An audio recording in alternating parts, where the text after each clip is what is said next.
Assalamualaikum semuanya, perkenalkan saya Nabila Septiani dengan NPM F1H024039.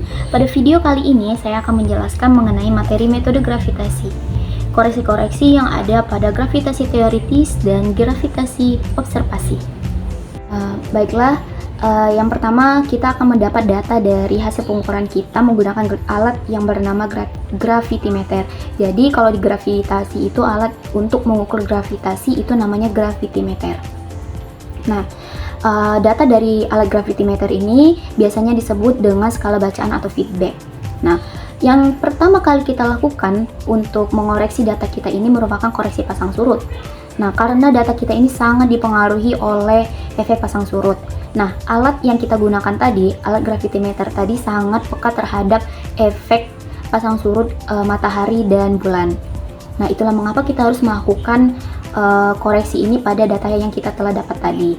Nah, hasil dari koreksi data yang telah kita dapat tadi itu yang dinamakan dengan anomali gravitasi terkoreksi pasang surut. Nah, selanjutnya yang kedua, koreksi drive. Nah, koreksi drive ini sebenarnya kita lakukan untuk mengoreksi kesalahan pengukuran pada gravitimeter dari waktu ke waktu. Jadi koreksi drive ini kita lakukan untuk mengoreksi kesalahan pada alat gravitimeter pada saat pengukuran data yang kita ambil tadi. Nah, terus koreksi yang ketiga itu merupakan koreksi tinggi alat. Kenapa koreksi tinggi alat ini perlu dilakukan? Karena pada saat kita mengukur gravitasi kan kita mengukurnya di atas tanah, bukan tepat di atas permukaan bumi atau menjauhi inti bumi. Itulah mengapa kita harus melakukan koreksi tinggi alat. 3 koreksi yang sudah saya jelaskan tadi itulah yang disebut dengan gravitasi observasi. Nah, selanjutnya setelah kita mendapatkan hasil dari gravitasi observasi atau koreksi-koreksi pada data yang telah kita dapat, selanjutnya kita akan mengoreksi dengan gravitasi teoritis. Nah, yang pertama itu ada koreksi lintang. Nah, kenapa perlu dilakukan? Karena untuk mengetahui nilai gravitasi berdasarkan titik ukurnya. Nah, ada yang namanya medan gravitasi di topografi. Nah, jadi medan gravitasi itu dipengaruhi oleh faktor-faktor non-geologis. Nah, nilai gravitasi teoritis di topografi itu sangat dipengaruhi oleh letak lintang. Jadi sebenarnya bentuk bumi itu tidak selalu bulat, melainkan pepat di kutub dan mengembang di ekuator. Seperti itu. Nah, selanjutnya koreksi yang kita lakukan itu ada koreksi udara bebas atau yang biasa disebut dengan free air anomaly. Jadi koreksi ini merupakan proses pemindahan medan gravitasi normal di spheroid referensi menjadi medan gravitasi normal di permukaan topografi. Nah, pada koreksi ini massa diabaikan di antara spheroid dan titik pengukuran.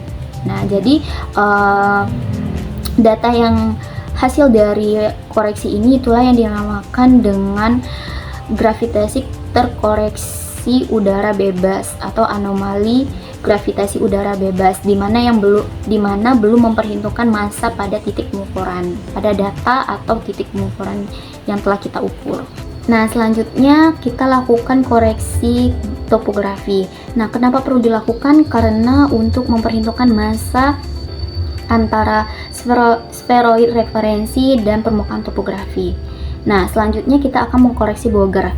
Nah, koreksi ini kita kan sudah dapat hasil dari koreksi di topografi tadi. Nah, di koreksi Boger kita akan mengkoreksi untuk menghilangkan efek gravitasi dari massa batuan. Nah, untuk apa? Agar nilai yang terukur itu mencerminkan anomali yang sebenarnya. Nah, hasil dari koreksi ini biasanya disebut dengan anomali Boger sederhana atau ABS. Nah, selanjutnya yang terakhir itu kita koreksi medan atau koreksi terrain. Nah, di koreksi inilah kita sudah memperhitungkan massa tambahan dari lembah atau bukit. Nah, hasil dari koreksi yang terakhir ini merupakan anomali Boger lengkap. Itulah dia yang disebut dengan gravitasi teoritis atau yang kita lakukan setelah mengkoreksi gravitasi observasi. Nah, mungkin itu saja yang dapat saya sampaikan dan saya jelaskan pada video ini. Lebih dan kurang saya mohon maaf. Saya akhiri, wabillahi taufiq wal hidayah. Wassalamualaikum warahmatullahi wabarakatuh.